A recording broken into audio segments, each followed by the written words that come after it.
እመቤታችን ቅድስት ድንግል ማርያም ንጽሕት ቅድስት ናት። አባቶቻችንም በተለይ ቅዱስ ያሬድ አቀባ እንከርሰ እማ ይላል። ከእናቷ ማህፀን ጀምሮ ጠበቃት። እንደውም የማቴዎስ ወንጌል አንድምታ ላይ መንፈስ ቅዱስ ለአንጽሖ የሚለውን አነጻት ሲል ኖሮባት አይደለም ከሶስቱ ጉራት ሲከለክላት ነው ይላል። መርገመ ሥጋ መርገመ ነፍስ የሌለባት ምናምን የሚል ሰው አለ። ስለሷ አልተወራም። ባይዚ መርገመ ሥጋ መርገመ ነፍስ ምንድነው የሚለው እሱ መጣላት አለበት። አሁን እየተወራ ያለው በግልጽ አማርኛ ሞት የተፈረደበትን ሥጋ እመቤታችን ይዛለች አልያዘችም? ይዛለች።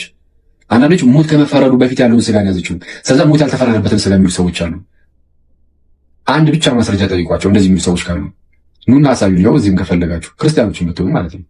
እና እመቤታችን በእኛ ቤተክርስቲያን ምልዓተ ኃጢአት የሚባል ነገር፣ ርኩሰት የሚባል ነገር፣ አደፍ የሚባል ነገር እሱ አይለባትም። እህቴ ወይ ሙሽራ ያለ ብለው አልባቲ ነውር የምትባል ቤታችን ይስተንዟን ቅድስተ ቅዱሳን ናት። እና ታዲያ መድኃኒቴ እኮ ብላለች። አዎ መድኃኒቴ ብላለች። መድኃኒቴ ያለችው ግን ኖሮባት ከዘዋል አድማስ ሳይሆን መጠበቅ ራሱ ማዳን፣ ከዚህ ነገር መጠበቅ ራሱ ማዳን ነው። አንድ አባት ከፈለጋችሁ ከኢትዮጵያ ውጭ ካሉ አባቶች እመቤታችን ሞት የተፈረደበትን ሥጋ አልያዘችም የሚል ሰው ካለ አምጣ አለ ከማስረጃ። እመቤታችን ሞታለች አልሞተችም? ሞታለች። ለምንድን ነው የሞተችው? እመቤታችን የሞተችው ሞት የተፈረደበትን የአዳም ሥጋ ስለያዘችው። ወንድማችን አኬ ተመልሷል። የተመለሰበትን ቪዲዮ ተመልክቻለሁኝ። የተመለሰው ሐሳቡን ቀይሮ ነው ወይንስ ያንኑ ሐሳብ ይዞ ነው የሚለውን ሐሳብ አንዳንዶች ሲያነሱ ተመልክቻለሁ። ኮመንቶቹ ስርም ደግሞ ስመለከት ማብራሪያ እንፈልጋለን፣ ለዛ ላስተማርከው ትምህርት፣ ለተናገርከው ሐሳብ በጌታችን እናት ላይ ጥንተ አብሶ አለባት ብለህ ባነሳኸው ዙሪያ ሰፊ ማብራሪያ እንፈልጋለን የሚሉ ኮመንቶችን ተመልክቻለሁ። እናንተም የሞተ ሰው ለካ እንደሚወጣ በምን ተሰምነዋል? በቃ ምንም ያነባል እንጂ ፕራክቲካሊ የማያምን ማለት ያነባሉ፣ ይከራከራሉ፣ ያስረዳቸዋል፣ አያምኑ። መጽሐፋቸውን እየጠቀሰ ምን አይነት እግዚአብሔር ይጠብቃቸው ከእንደዚህ አይነት ሃይማኖት። እያነበበ ግን አያምንም፣ እየተነገረው ግን አያምንም። ይህንን ሁሉ ሰምተው ይህንን ሁሉ ተከራክረው ይህንን ሁሉ አስረድቶ እንዴት አድርገው እንደሚያጠፉት ነው የሚያስቡት። ልክ አዳም ከእግዚአብሔር በተለየ ጊዜ መንፈሳዊ ሞት ጭምር እንደሞተ ይህንን እናውቃለን። እንግዲህ ይህንን መንፈሳዊ ሞት ወደ ሕይወት ያመጣው የጌታችን የኢየሱስ ክርስቶስ መስዋዕትነት መክፈልና እርሱን አምነን በመቀበል የሚገኘው ደህንነት እንደሆነ ይህንን እናውቃለን። እንግዲህ መጽሐፍ ቅዱሳችን ይህንን በደንብ በግልጽ ይናገራል። በዚህ ቪዲዮ ላይ ግን ሁለተኛዋ ሔዋን ተብሎ የተጠቀሰው ሐሳብ ከየት ምንጭ ኮት እንደተደረገ በፍጹም መረዳት አልቻልኩም። እስቲ ቪዲዮን ቀንጨብ አድርጌ ላሳያችሁና አዳም ከመበደሉ በፊት የነበረው ያ ንጹህ ሰውነት በክርስቶስ ተገኝቷል ማለት ነው። ዳግም አዳም እየሰማችሁ አይደለ? አዳም በገነት የነበረው ሰውነት የተደገመው በክርስቶስ ነው። አንድ እመቤታችን ዳግሚት ሔዋን ስትባል ሌላ አይደለም። ጎስቋላ ብትሆን ይሄ የወደቀ ሰውነት ይኖራል፣ ፈጽሞ ዳግሚት ሔዋን ልትባል አትችልም። ምክንያቱም በወደቀ ሰውነት በገነት ያለችውን ሔዋንን ልትመስል ስለማትችል፣ ስለዚህ ሔዋን በገነት እያለች የነበራትን ንጽህና የደገመችው እመቤታችን ናት። አናሎጂው እንደዚህ ነው ማለት ነው። የቀደመችውን ሔዋን ከዳግሚት ሔዋን ጋር፣ የቀደመውን አዳም ከዳግሜ አዳም ጋር እንደዚህ አድርገን ነው የምናስተያየው ማለት ነው። ጥንተ አብሶ እኮ ሰው ሰርቶ የሚያመጣው አይደለም። የመጀመሪያ ሰው ብቻ ነው የሰራው ጥንተ አብሶ። በአዳም ምክንያት ሰዎች በመሆናችን ብቻ ነው የሚደርስብን እንጂ እያንዳንዳችን ሰርተነው አይደለም። ስለዚህ እመቤታችን የምትወቀስበት የምትከሰስበትም ነገር አይደለም። ያ እያንዳንዱ እንደማንኛውም ሰው እንደሚደርስ ነው። ለዚሁም ነው አሁን እንግዲህ በይበልጥም ደግሞ አንጽሖ ሥጋሃ ሀደረ ላኢላሃ ያለው ደግሞ በብዛት ቅዱስ ያሬድ ነው። ታዲያ እንደ ቅዱስ መንፈስ ቅዱስ አቀባም ከርሰማ የሚለው ለያሬድ ከሰጡት ያሬድ በአንድ ቦታ አንጽሖ ሥጋሃ ሀደረ ላኢላሃ ሥጋውን አንስቶ በላላ አደረ ይላል። እንደገና ደግሞ አቀባ መንፈስ ቅዱስ ሊል አይችልም። እንደዚህ እኔ የሲኖዶሱ መሪ ካልሆንኩ የሊቃውንት ጉባኤ ሰብሳቢ ካልሆንኩ እኔን ተቀበል ማንንም እንዳትሰሙ እኮ ነው ደግሞ የሚሉት። ይህ ድፍረታቸው ጥግ። ማንንም እንዳትሰሙ ቤታቸውን ዘግተው ሊቃውንቱን አያስገቡም፣ መምህራን አያስገቡም። ግሩፕ አላቸው፣ ባይዘው ግሩፕ አላቸው። ማንንም አያስገቡ፣ ተረጋግረው ነው የሚገቡት። እነገሌ ቤት እንዳትገቡ፣ እነገሌ እንዳትቀበሉ፣ እኛ ብቻ ማንንም እንዳትሰሙ። ከዚያ ይመጣና የፕሮቴስታንቶች ቄሶች የተረጎሙትን ዮሐንስ አፈወርቅ፣ ቄርሎስ አንተም እግዚአብሔር ይመስገን ኤቢሲዲ ስላስተማርከኝ በዚህ ዘመን እናደድ ነበር። አንተ የምታነበውን ማንበብ ማልችል በሆን ኖሮ እንዴት ታናደደኝ ነበር። አንተ ያነበብከው የዝንብ ጠንባራ እናቀልልኝ። የመጀመሪያው ሐሳብ የሚነሳው ወንድማችን አኬ እንዳነሳው አይነት ያለው ሐሳብ ነው። እሱ ምንድነው የሚያነሳው? ቅድስት ድንግል ማርያም ኃጢአት አለባት እያልኩ አይደለም። እናንተ ጥንተ አብሶም በሉት ምንም ብላችሁ አንሱት። እሱም ቢሆን አለባት እያልኩኝ አይደለም። ነገር ግን የአዳምን አካል ለብሳለች። ያ የተረገመውን አካል፣ ያ ሞት የተፈረደበትን አካል፣ እሱን አካል ለብሳለች የሚል ሐሳብ ያነሳል። ምክንያቱም ለእሷ ተብሎ የተዘጋጀ ለብቻው የሆነ ስጋ የለም።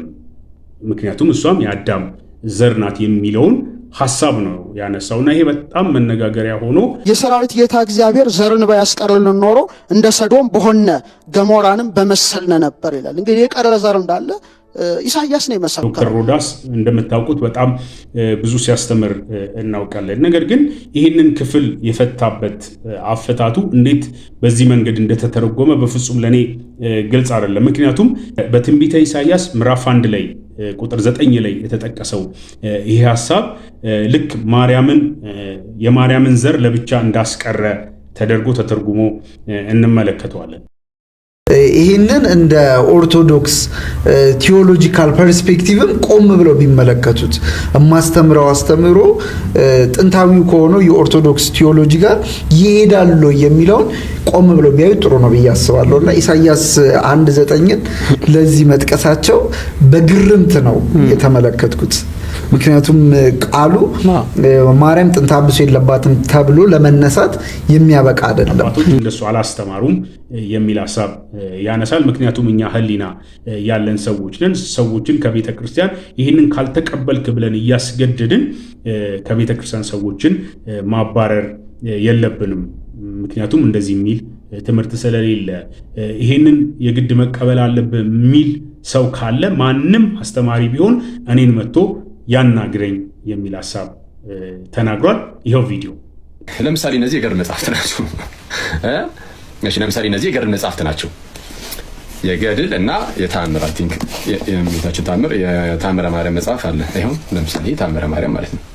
እሺ መጽሐፍቱ እነዚህ አሉ። ለምሳሌ እነዚህ መጽሐፍት ውስጥ ያለው እያንዳንዱ ነገር መቀበል አለብኝ የግዴታ የለብኝ? እንደዛ አይደለም። እያንዳንዱ ነገር መቀበል ለህይወትህ እንዲጠቅም አድርገህ ትጠቀምበታለህ። ከዛ በዘለለ ግን ውስጡ ያለውን እኔም ስጽፍም እዛ ላይ የጻፍኩት ምን ብዬ ነበር? ገድላት ተአምራት ውስጥ ያሉትን ሁሉ ካልተቀበላችሁ አይደል የሚለው።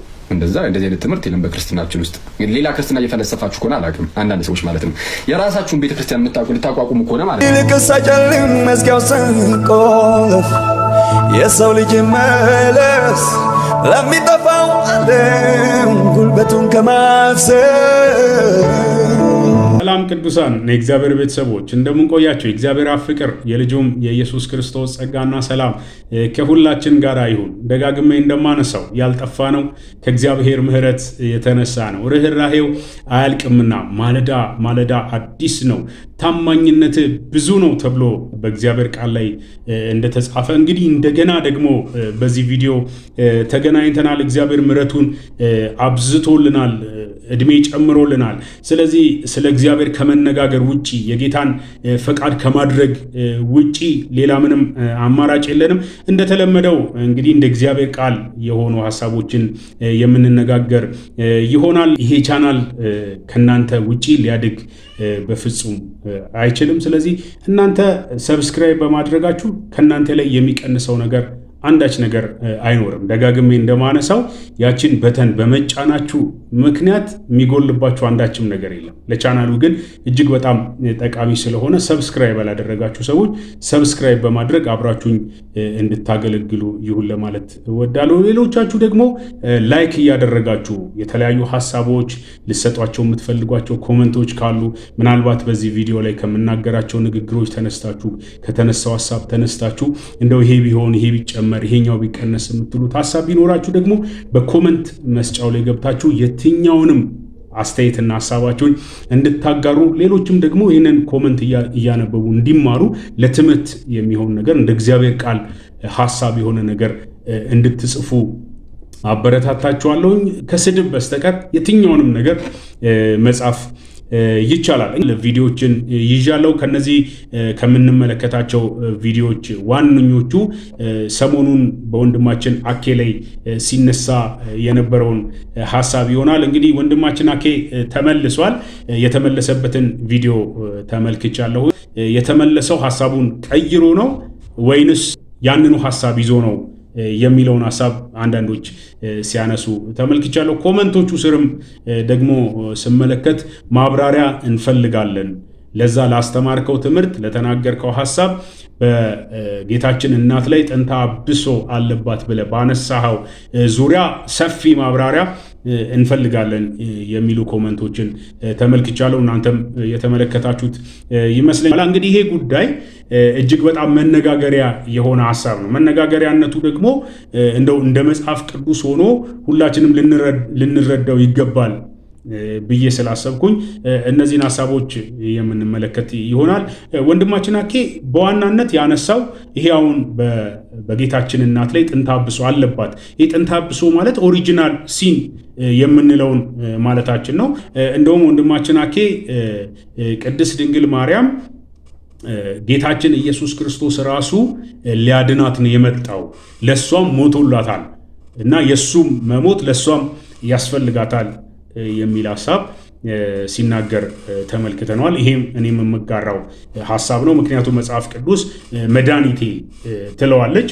በተቃራኒው ግን ሌላ የተመለከትነው ቪዲዮ ላይ በፍጹም እሷ ምንም አይነት ኃጢአት የለባትም የሚል ሐሳብ ያነሳሉ። እንደው ይሄ የሚሞተውን አካል ስንለብስ ፊዚካል ሞት ብቻ አይደለም። እንደምታውቁት ልክ አዳም ከእግዚአብሔር በተለየ ጊዜ መንፈሳዊ ሞት ጭምር እንደሞተ ይህንን እናውቃለን። እንግዲህ ይህንን መንፈሳዊ ሞት ወደ ሕይወት ያመጣው የጌታችን ኢየሱስ ክርስቶስ መስዋዕትነት መክፈልና እርሱን አምነን በመቀበል የሚገኘው ደህንነት እንደሆነ ይህንን እናውቃለን። እንግዲህ መጽሐፍ ቅዱሳችን ይህንን በደንብ በግልጽ ይናገራል። በዚህ ቪዲዮ ላይ ግን ሁለተኛዋ ሔዋን ተብሎ የተጠቀሰው ሐሳብ ከየት ምንጭ ኮት እንደተደረገ በፍጹም መረዳት አልቻልኩም። እስቲ ቪዲዮን ቀንጨብ አድርጌ ላሳያችሁና ወደ ቀጣዮቹ ቪዲዮዎች ደግሞ እንሄዳለን። አዳም በገነት የነበረው ሰውነት የተደገመው በክርስቶስ ነው። አንድ እመቤታችን ዳግሚት ሔዋን ስትባል ሌላ አይደለም።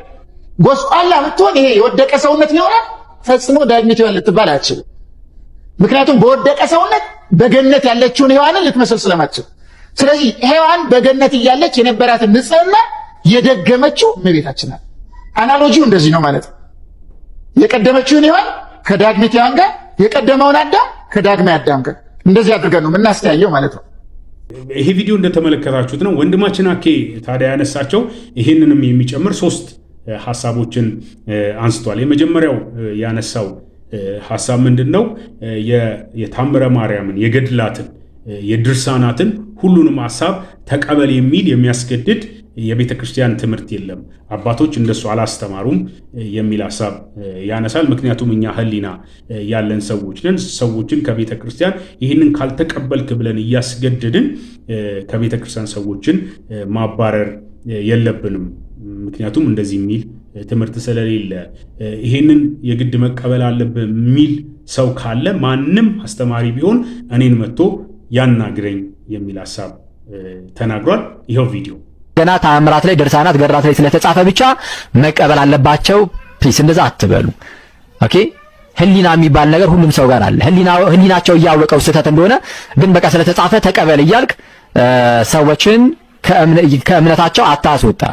ኦኬ ሌሎችም ደግሞ ወደ ክርስትና እንዳይመጡ መንገድ አትዝጋ። እንደዚህ የሚሉ አንዳንድ ሰዎች ስላሉ ነው። ኦኬ ሶ ይሄንን ጥንቃቄ አድርጉ ክርስቲያኑ ወንድሞቼ። ምናልባት ግን እንደዚህ አይነት ወንድሞች ካላችሁ ይሄን ከሰማችሁ፣ ለምሳሌ ይሄንን የተአምረ ማርያም ክፍል ታሪኩን እኔ አልቀበልም ብያለሁ፣ ኑና እኔን አናግሩኝ። እዚህ ክፍል ላይ አይ ታምሩ ላይ ስለተጻፈ ታሪኩን ግዴታ መቀበል አለብህ አልቀበልም ማለት አትችልም የምትሉ ከሆነ ኑና አክሊልን ቀጥታ አዋሩኝ እኔ።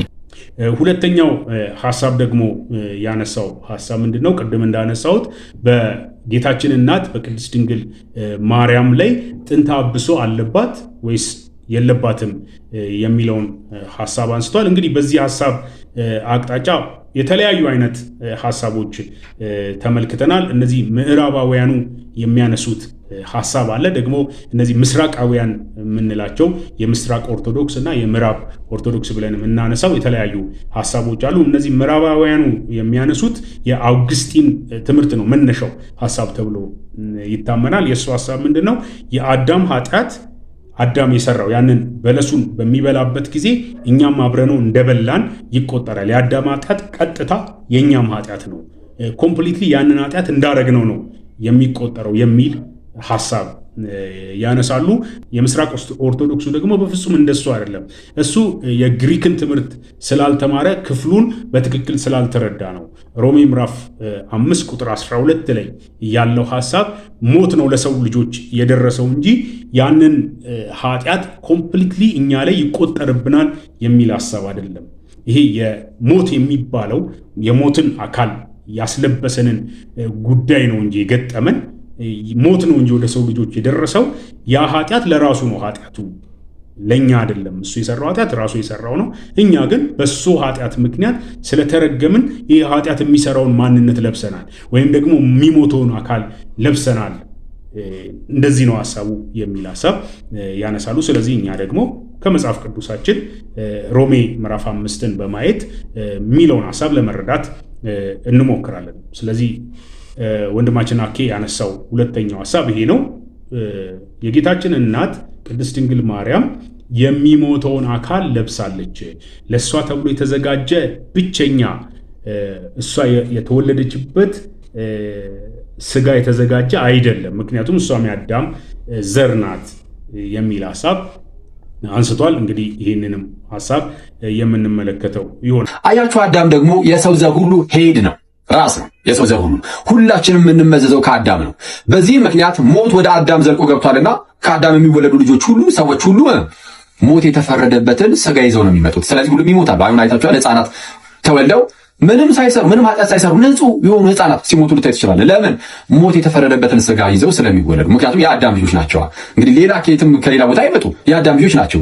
እሺ፣ እመቤታችንም ይህንን ሞት የተፈረደበትን የአዳም ስጋ እኮ ይዛ መጣለች። ግን ምንም አይነት እንከን አታይባትም፣ ኃጢአት የለባትም፣ ምናምን ነውር የለባትም፣ እድፈት አታገኝባትም። ግን ሞት የተፈረደበትን ስጋ ኦፍኮርስ ይዛለች። ያው ከአዳም የአዳም ልጅ ናት እመቤታችን አፍተሩን። ስለዚህም እመቤታችን ሞትን ቀምሳለች፣ ሞትን ይዛለች ወይም ሞታለች። ምንም እንኳን ጌታችን ደግሞ ስጋዋን ደግሞ ቢያፈልሰውም ማለት ነው ቢያነሳውም ሰው የሞተችው ለምንድን ነው? እንደ ማንኛውም ሰው ሞት የተፈረደበትን ስጋ ይዛ ስለተወለደች። በስመ አብ በጣም ግልጽ ነው። ከዚህ ውጪ ሞት የተፈረደበትን የአዳም ስጋ እመቤታችን አልያዘችም የሚል እኔ ከውጭም ከሀገር ውስጥም አባቶች ለማየት እስከሞከርኩት አንድም አይቼ አላውቅም። እንደዛ ብሎ የሚያስተምር ከሆነ ይህ እንግዳ ትምህርት ሊሆን ስለሚችል ጥንቃቄ የሚፈልግ ይመስለኛል። ነገር ግን ዶክተሮቹ የተለያዩ ሊቃውንቶች ለሱ የሰጡትን ምላሽ እንመልከትና የእነሱስ ሐሳብ እንደ መጽሐፍ ቅዱስ ነው ወይ እንደ እግዚአብሔር ሐሳብ ነው ወይ የሚለውን ደግሞ አብረን ልንመለከት እንችላለን። እመቤታችን ዘርን ባያስቀርልን ኖሮ እንደ ሰዶም በሆነ እንደ ገሞራም በጠፋን ነበር መሰል ነበር። እመቤታችን ቅድስት ድንግል ማርያም ንጽሕት ቅድስት ናት። አባቶቻችንም በተለይ ቅዱስ ያሬድ አቀባ እንከርሰ እማ ይላል። ከእናቷ ማህፀን ጀምሮ ጠበቃት። እንደውም የማቴዎስ ወንጌል አንድምታ ላይ መንፈስ ቅዱስ ለአንጽሖ የሚለውን አነጻት ሲል ኖሮባት አይደለም ከሶስቱ ግብራት ሲከለክላት ነው ይላል። የሰራዊት ጌታ እግዚአብሔር ዘርን ባያስቀርልን ኖሮ እንደ ሰዶም በሆነ ገሞራንም በመሰልነ ነበር ይላል። እንግዲህ የቀረ ዘር እንዳለ ኢሳይያስ ነው የመሰከረው። ፍጹም ልክ አይደለም ለሚለው የተሰጡትን ምላሾች ተመልክተናል። እንግዲህ ዶክተር ሮዳስ እንደምታውቁት በጣም ብዙ ሲያስተምር እናውቃለን። ነገር ግን ይህንን ክፍል የፈታበት አፈታቱ እንዴት በዚህ መንገድ እንደተተረጎመ በፍጹም ለእኔ ግልጽ አይደለም። ምክንያቱም በትንቢተ ኢሳይያስ ምዕራፍ 1 ላይ ቁጥር 9 ላይ የተጠቀሰው ይሄ ሐሳብ ልክ የማርያምን ዘር ለብቻ እንዳስቀረ ተደርጎ ተተርጉሞ እንመለከተዋለን። ይሄ በየትኛውም አፈታት ብንመጣ ለጌታችን እናት ለቅድስት ድንግል ማርያም የቀረ ዘር ሆኖ እሷ የተወለደችበት ለብቻው የቀረ ዘር ነው የሚል ሐሳብ መጽሐፍ ቅዱስ ያንን ሐሳብ አያብራራልንም። እንደውም ክፍሉ እየተናገረ ያለበት ሐሳብ ምንድን ነው? እስራኤላውያን በኃጢአት የወደቁ ናቸው። እንደውም እግዚአብሔር ምሕረት ባያደርግልን ኖሮ ቅሬታ ባያስቀርልን ኖሮ እንደ ሰዶም በጠቅላላው በጠፋን ነበረ የሚል ሐሳብ ነው እዚህ ክፍል ላይ የምንመለከተው። እንግዲህ እንደምታውቁት ሰዶምንና ገሞራን እግዚአብሔር በኃጢአታቸው ምክንያት አጥፍቷቸው እንደነበረ እናውቃለን። ያንን በደንብ ነው የምናውቀው። ስለዚህ እግዚአብሔር እስራኤልንም ከኃጢአታቸውና ከበደላቸው የተነሳ እንደሱ ባደረጋቸው ነበር። ነገር ግን እግዚአብሔር ቅሬታ አስቀርተዋል ነው የክፍሉ ሐሳብ። ያንን ነው የሚነግረን። በሚገርማችሁ ሁኔታ ደግሞ ሐዋርያው ጳውሎስ በሮሜ ምዕራፍ 9 ላይ ይህንኑ ሐሳብ ተጠቅሞታል። እንደዚህ ይላል። ሮሜ ምዕራፍ 9 ከቁጥር 27 ጀምሮ ያለውን አነባለሁ። ኢሳይያስም የእስራኤል ልጆች ቁጥር ምንም እንደ ባህር አሸዋ ቢሆንም ቅሬታው ይድናል፣ ጌታ ነገሩን ፈጽሞና ቆርጦ በምድር ላይ ያደርገዋልና ብሎ ስለ እስራኤል ይጮሃል ነው የሚለው። ስለ ማን ይጮሃል? ስለ እስራኤል ይጮሃል። ኢሳይያስም እንደዚህ ጌታ ጸባዖት ዘርን ባያስቀርልን እንደ ሰዶም በሆን ገሞራንም በመሰልን ነበር ብሎ አስቀድሞ ተናገረ በማለት ይናገራል። ስለዚህ ይሄ የእስራኤል ሕዝብ እግዚአብሔርን የበደለ ሆኖ እግዚአብሔርን ያሳዘነ ሆኖ እግዚአብሔርን እጅግ በጣም በኃጢአት ውስጥ በመውደቅ ሊያጠፋቸው የሚችል ሁኔታ ውስጥ ያስገባ ቢሆንም እግዚአብሔር ግን ከምሕረቱ የተነሳ ቅሬታን አስቀርቷል የሚል ሐሳብ ነው ያለው ሐዋርያው ጳውሎስ። እዚህ ጋር ያ ዘር የማርያም ዘር ነው፣ ማርያም በሱ ዘር መታ፣ ከዛ በኋላ እኛ ደግሞ በዚህ ዳንን የሚል ሐሳብ በፍጹም አትመለከቱም። እንግዲህ ይሄ ክፍል ለዚህ አሁን ለተባለው ሐሳብ ተጠቅሶ ስንመለከት ሐዋርያው ጳውሎስ በዛ መንገድ ጠቅሶታል ወይ ብለን እንድንጠይቅ ያደርገናል። ምክንያቱም ስለጠቀሰው እንደውም ሐዋርያው ጳውሎስ ሲጀምር ስለ እስራኤል ሕዝብ ስለ ራሱ ወገን ስለሆኑት በጣም ሐዘን እንዳለበት ለእነሱ እንደሚጨነቅ ቁጥር 1 ላይ ትመለከታላችሁ። ከእስራኤል ሕዝብ ጋር የተያያዘ ሐሳብ ነው የሚናገረው። ብዙ ሐዘን የማያቋርጥም ጭንቀት በልቤ ያለብኝ ስል በክርስቶስ ሆኜ እውነትን እናገራለሁ፣ አልዋሽም፣ ሕሊናዬም በመንፈስ ቅዱስ ይመሰክርልኛል።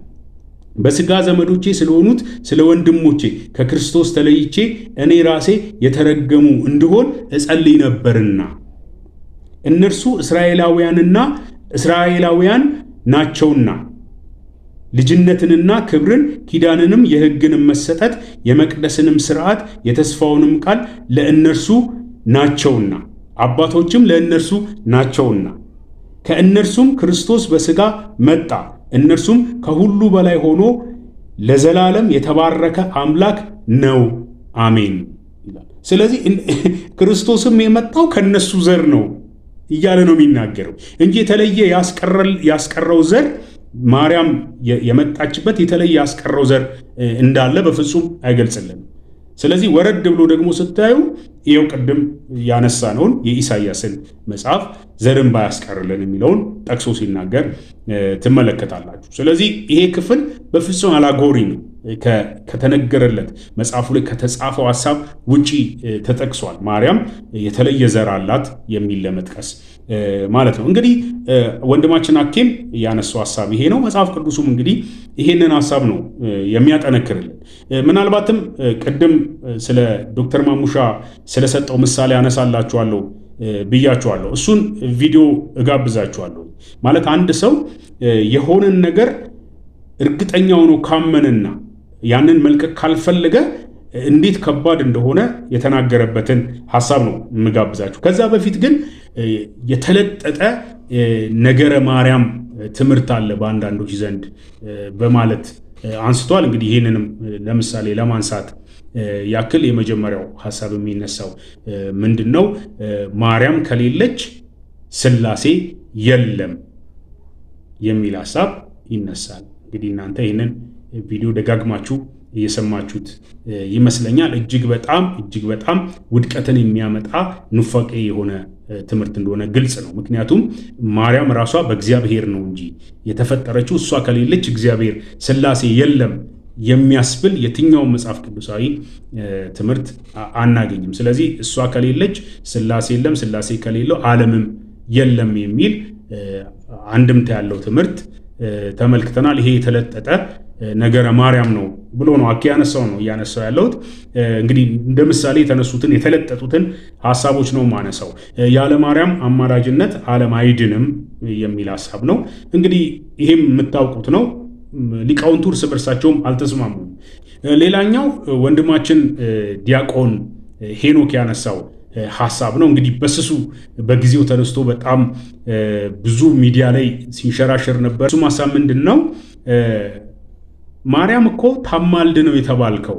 ከፈለገች እሷ ማማለድ ብቻ አይደለም አፍርሳ ልትሰራ ትችላለች የሚል ሐሳብ ተናግሯል። ይሄ በጣም ስለ ማርያም የተለጠጠ ሐሳብ እንደሆነ ይነሳል። ከዚህ በፊትም ቪዲዮ ሰርቼበት እንደነበር አስታውሳለሁ። ሌላኛው በጣም የገረመኝ የተለጠጠ ሐሳብ የሰማሁት የጌታችን እናት አማልዳለች ተብሎ የሚነሳው ዮሐንስ ወንጌል ምዕራፍ 2 ላይ ያለው ሐሳብ የወይን ጠጁን ውሃውን ወደ ወይን ጠጅ የቀየረበት ቦታ እንደሆነ ሁላችንም እናውቃለን። እንግዲህ እዚህ ክፍል ላይ ወደ ጌታችን ወደ ኢየሱስ ክርስቶስ ቅድስት ድንግል ማርያም ሄዳ የወይን ጠጅ እኮ አልቆባቸዋል ብላ እንደነገረችው ከዛ በኋላ እሱ ደግሞ አንቺ ሴት ከአንቺ ምን አለኝ እንዳላት እሷ ተመልሳ መታ የሚላችሁን ሁሉ አድርጉ እንዳላቸውና እሱም ትእዛዛዟቸው ያ ነገር እንደተደረገ እናውቃለን። ስለዚህ እዚህኛው አስተምሮ ላይ ተለጥጦ ያየሁት ሐሳብ ደግሞ ምንድን ነው? እሷ እንደውም ትሁት ስለሆነች ይህንን ለጌታችን ለኢየሱስ ክርስቶስ አቀረበች እንጂ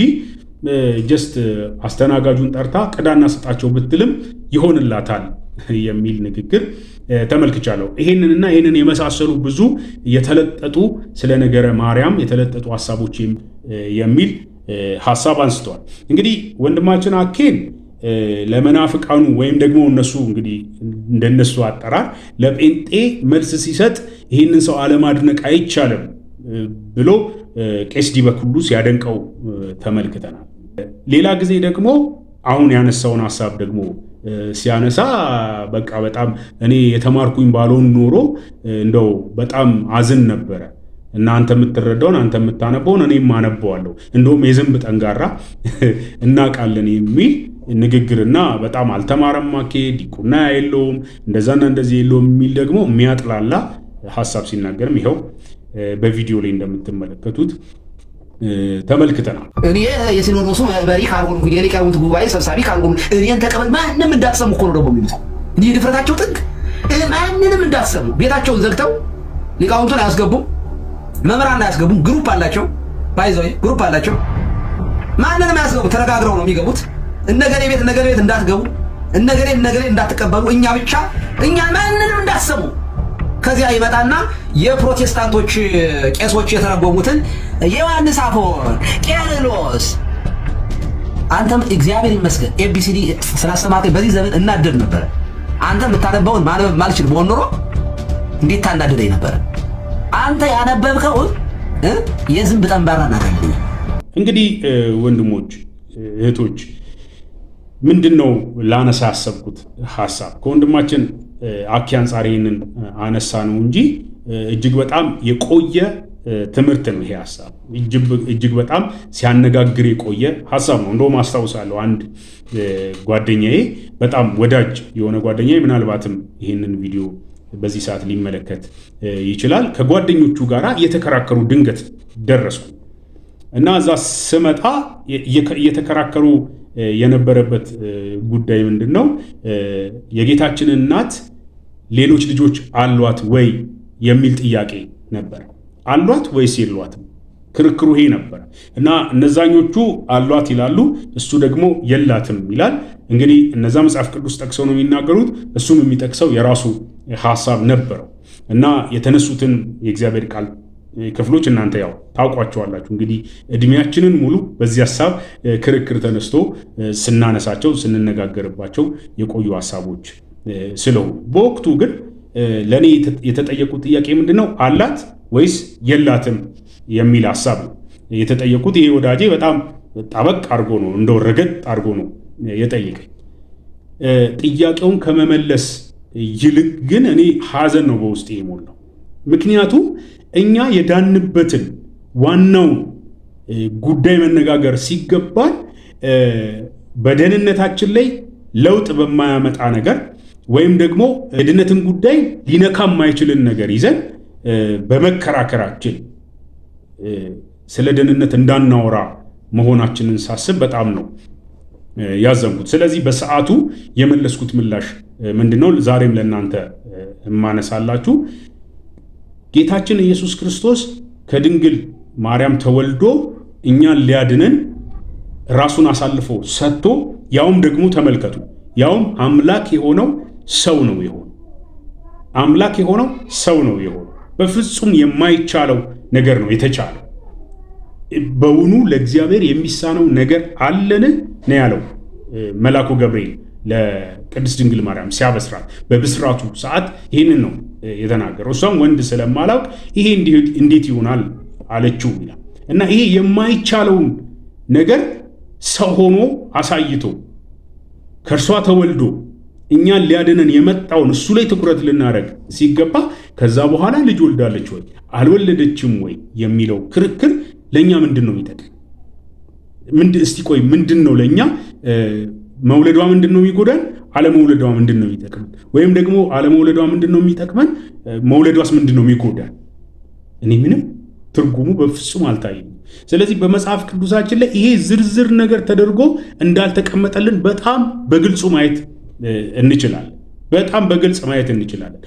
ይሄ ነው ተብሎ ግልጥ ያለ ነገር አታገኙ። እነዚህ ወንድሞችም ከዚህ ከጓደኛዬ ጋር ካልኳችሁ ከወዳጄ ጋር የተከራከሩት ክርክር ምንድን ነው? ወንድሞችህና እህቶችህ በደጅ ይፈልጉሃል የሚለውን ጥቅስ ነው የጠቀሱት። ሌላም ቦታ ላይ ደግሞ እንደዚህ ተብሎ ተጽፏል። ይሄ የምናውቀው የዮሴፍ ልጅ አይደለም ወይ? እህቶቹ ስነከሌና እነከሌ ወንድሞቹ ስነከሌ አይደሉም ወይ ተብሎ ተጽፈዋል። ስለዚህ ማርያም ሌሎች ልጆች አሏት የሚል ሐሳብ ያነሳል።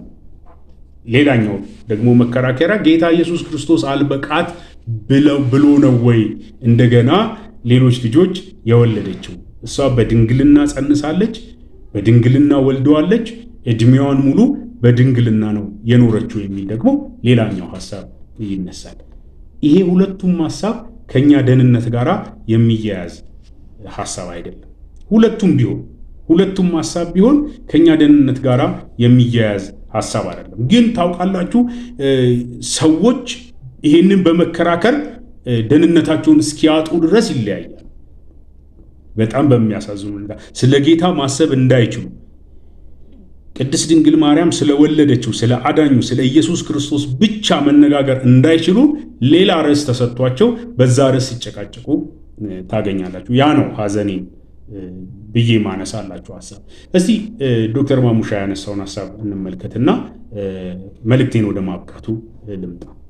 አንድ ሰው ነበር አሉ የጤና ችግር የገጠመው። የጤና ችግር ነው አሉ እና የጤና ችግር ገጥሞት ነው አንድ ልጅ እና ወላጆቹ እስኪጨነቁ ድረስ እኔ ሞቻለሁ ብሎ አመነ ማለት ነው።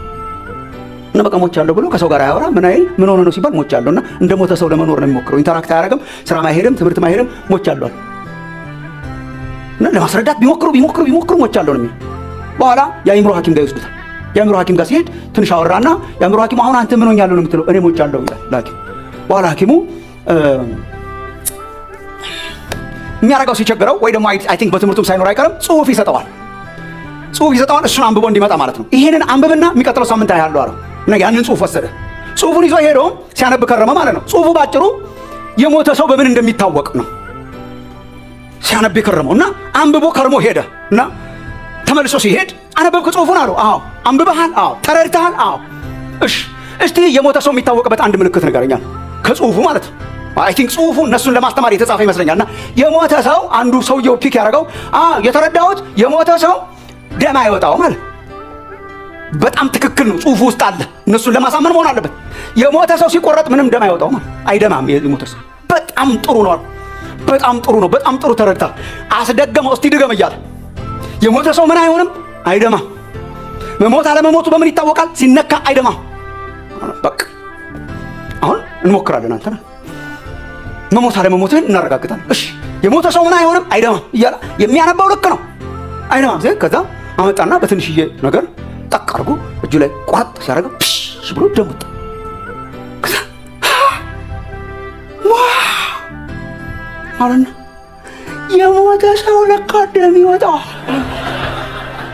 በምን ተሰምነዋል? በቃ ምንም ያነባል እንጂ ፕራክቲካሊ የማያምን ማለት ያነባሉ፣ ይከራከራሉ፣ ያስረዳቸዋል፣ አያምኑ።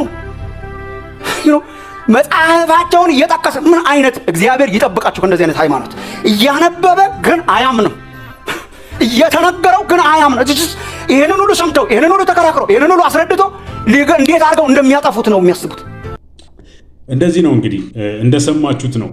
ሰዎች አንድን ነገር በጣም አምነው ላለመልቀቅ ከፈለጉ የፈለገ ብታነቡላቸው፣ መጽሐፍ ቅዱስን ብታወጡ፣ የተለያዩ ማስረጃ ብታሳዩቸው የያዙትን ነገር ይዘው ላለመልቀቅ እንግዲህ እንደዚህ ሰው ድርቅ ይላሉ የሚል ሐሳብ ነው ዶክተር ማሙሻ ያነሳው።